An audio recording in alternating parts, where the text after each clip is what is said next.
ছাত্রদের আজকে তোমাদের পলিটিক্যাল সায়েন্স অর্থাৎ রাষ্ট্রবিজ্ঞান পরীক্ষা হয়ে গেল ফার্স্ট সেমিস্টারে। তো আজকে একটি স্কুলের আমি প্রশ্নপত্র তোমাদের সামনে তুলে ধরছি, প্রশ্নের উত্তর সহ তোমরা প্রশ্নপত্রটি ভালো করে লক্ষ্য করবে।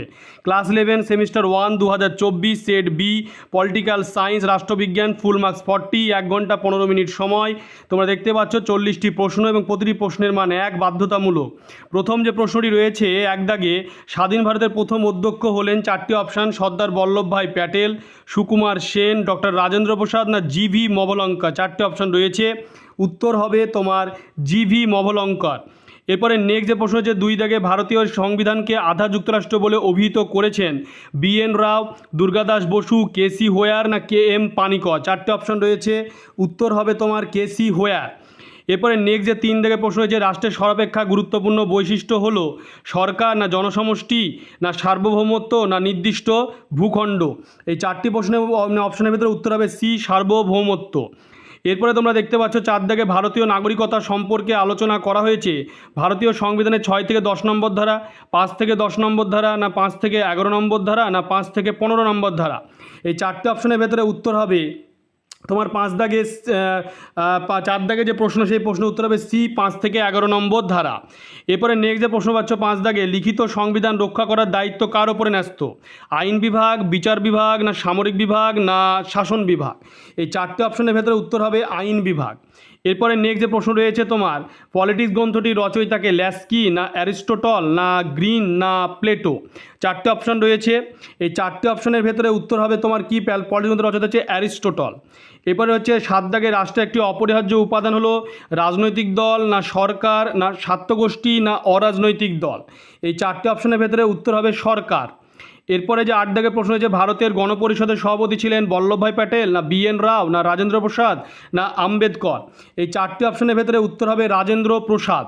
এরপরে 9 দাগের প্রশ্ন হয়েছে, জন্মসূত্রে নাগরিকতা অর্জনকারীদের বলা হয় অসম্পূর্ণ নাগরিক না বিদেশি না নাগরিক না স্বাভাবিক নাগরিক। 4টে অপশান রয়েছে, এই 4টে অপশানের ভেতরে উত্তর হবে স্বাভাবিক নাগরিক। এরপরে তোমরা 10 দাগে দেখতে পাচ্ছ, ভারতের মূল সংবিধানের মোট ধারা ছিল 380টি, 395টি, 410টি না 450টি। 4টে অপশান রয়েছে, উত্তর হবে 395টি। এরপরে তোমরা দেখতে পাচ্ছ 11 দাগে প্রশ্ন রয়েছে, সুপরিবর্তনীয় সংবিধানের একটা বিশেষ গুণ হলো অস্থায়ী না সময়োপযোগী না জরুরি অবস্থার পক্ষে অনুপযোগী না গণতন্ত্রের পক্ষে সহায়ক নয়। 4টে অপশান রয়েছে 11 দাগে, এই প্রশ্নটির উত্তর হবে সময় উপযোগী। এরপরে 12 দাগে রয়েছে, ভারতীয় সংবিধান যতগুলি মৌলিক অধিকারকে সুনিশ্চিত করে, 8টি না 4টি না 6টি না 10টি। এই 4টে অপশান রয়েছে, উত্তর হবে 6টি, সি, 12C।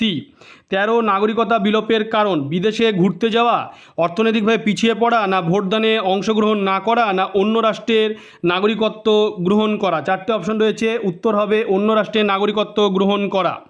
এরপরে 14 দাগে রয়েছে, দেশটি এককেন্দ্রিক সংবিধান, উদাহরণ মার্কিন যুক্তরাষ্ট্র, জার্মানি, ফ্রান্স আর হচ্ছে কানাডা। 4টে অপশান রয়েছে, উত্তর হবে ফ্রান্স। এরপরে 15 দাগে যে প্রশ্নটি রয়েছে, ড্যাশ হলো যুক্তরাষ্ট্রীয় শাসন ব্যবস্থার উপযোগী একটি সংবিধান, অলিখিত সংবিধান, নাম সর্বস্ব সংবিধান, লিখিত সংবিধান না এর কোনোটিই নয়। 4টে অপশন রয়েছে, উত্তর হবে লিখিত সংবিধান। এরপরে 16 দাগে রয়েছে, ভারতের সংবিধানের প্রস্তাবনায় ধর্মনিরপেক্ষ শব্দটি ড্যাশ সংযুক্ত করা হয় 1950 সালে, 1980 সালে, 1976 সালে না 1947 সালে। 16 দাগে প্রশ্ন রয়েছে, এখানে 4টে অপশনের ভেতরে উত্তর হবে 1976 সালে। এরপরে 17 দাগে রয়েছে, ভারতের সংবিধানের রক্ষাকর্তা ও অভিভাবক কে? উপরাষ্ট্রপতি, রাষ্ট্রপতি, সুপ্রিম কোর্ট না পার্লামেন্ট। 4টে অপশান রয়েছে তোমার 17 দাগে। এই 4টে অপশনের ভেতরে উত্তর হবে সুপ্রিম কোর্ট। এরপরে 18 দাগে রয়েছে, রাষ্ট্র হলো শ্রেণী শোষণের হাতিয়ার, উক্তিটি কার? কার্ল মার্কস, গার্নার, লেনিন না গেটেল। 18 দাগে যে প্রশ্নটি রয়েছে, এই প্রশ্নের উত্তর হবে কার্ল মার্কস। এরপরে 19 দাগে রয়েছে, দ্বৈত নাগরিকতা কোন দেশে প্রচলিত রয়েছে? ফ্রান্স, মার্কিন যুক্তরাষ্ট্র, ব্রিটেন না জার্মানি। 19 দাগে যে প্রশ্নটি রয়েছে, সেই 19 দাগে প্রশ্ন উত্তর হবে বি, মার্কিন যুক্তরাষ্ট্র। এরপরে 20 দাগে রয়েছে, রাষ্ট্রবিজ্ঞান শব্দটির প্রথম প্রয়োগ ঘটে 1701 সালে, 1690 সালে, 1680 সালে না 1702 সালে। 20 দাগে যে প্রশ্নটি উত্তর হবে 1701 সালে।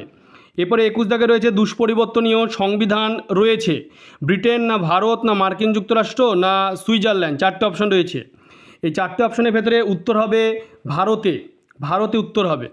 এরপরে 22 দাগে প্রশ্ন রয়েছে, ড্যাশের মতে সার্বভৌমত্বের ধারণাই হলো আধুনিক রাষ্ট্রের মূল ভিত্তি। 4টে অপশন রয়েছে, তোমরা দেখতে পাচ্ছ, গার্নার, বোদা, গেটেল, রুশো।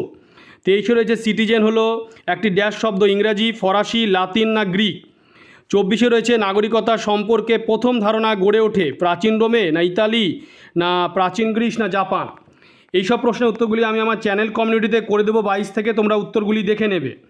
তারপরে আবার রয়েছে যে 25 দাগে ভারতের সংবিধানে যত ধরনের জরুরি অবস্থার কথা উল্লেখ করা হয়েছে 4, 2, 3, 1। 26 রয়েছে সংবিধানকে রাষ্ট্রের জীবন দর্শন বলে উল্লেখ করেছেন কুলি, অ্যারিস্টটল, অস্টিন না লর্ড ব্রাইস। তারপরে রয়েছে গণপরিষদের প্রথম অধিবেশন বসে মুম্বাইতে, কলকাতায়, দিল্লিতে না হায়দ্রাবাদে। 28 রয়েছে অনুমোদন দ্বারা নাগরিকতা অর্জনকারীদের কী নাগরিক বলা হয়, সাধারণ, অনুমোদন সিদ্ধ না আংশিক না অসম্পূর্ণ। 29 দাগে দেখছো বিবৃতি এবং কারণ রয়েছে, সেই অনুযায়ী তোমাদেরকে উত্তর করতে হবে। 30 দাগেও তোমরা দেখছো যে বিবৃতি রয়েছে, সেটা অনুযায়ী তোমাদেরকে উত্তর করতে হবে। তাহলে বিবৃতি অনুযায়ী প্রশ্নগুলি আসছে পরপর। 31 দাগেও তোমরা দেখতে পাচ্ছ বিবৃতি অনুযায়ী তোমাদেরকে উত্তর করতে হবে। এরপরে 32 দাগে যে প্রশ্ন রয়েছে সেটাও বিবৃতি এবং কারণ, সেই অনুযায়ী মাল্টিপল চয়েস প্রশ্নের উত্তরগুলি তোমাদের করতে হবে। 33 দাগে যে প্রশ্নটি তোমরা দেখতে পাচ্ছ বিবৃতি রয়েছে, ভারতের সঙ্গে 3য় অধ্যায় 12 থেকে 35 নম্বর ধারায় মৌলিক অধিকার লিপিবদ্ধ করা হয়েছে এবং বিবৃতি বিও লেখা রয়েছে, তোমরা দেখতে পাচ্ছ, সেই অনুযায়ী তোমাদের প্রশ্ন উত্তর করতে হবে।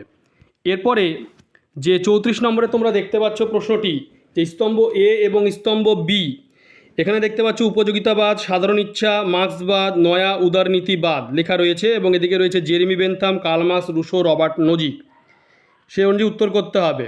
এবং অপশান রয়েছে 35 দাগেও তোমরা দেখতে পাচ্ছ স্তম্ভ মেলাও রয়েছে, জন্মসূত্র পদ্ধতি, দ্বৈত নাগরিকতা গ্রহণ, রাষ্ট্রীয় কর্তব্য পালন, অজ্ঞতা, সেই অনুযায়ী তোমাদেরকে প্রশ্নের উত্তরগুলি তোমাদের করতে হবে, তোমরা দেখতেই পাচ্ছ।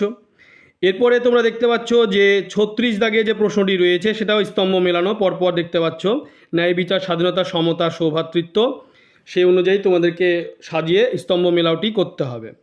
37 দাগে তোমরা দেখতে পাচ্ছ একটা অসম্পূর্ণ চার্ট, সঠিক বিকল্পটা তোমাদের ধারা পূরণ করতে হবে সেই চার্টটিকে, এবং কোনটি হবে সেটি তোমাদেরকে দেখতে হবে।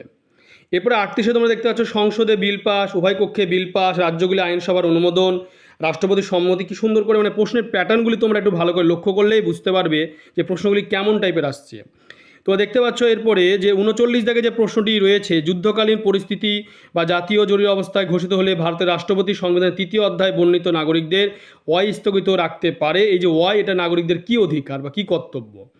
এবারে 40 দাগে তোমরা দেখতে পাচ্ছ যে ভারতের সংবিধান এ মূলত দর্শন মৌলিক মূল্যবোধকে মূর্ত করে, যার উপর ভিত্তি করে ভারতের সংবিধান রচিত।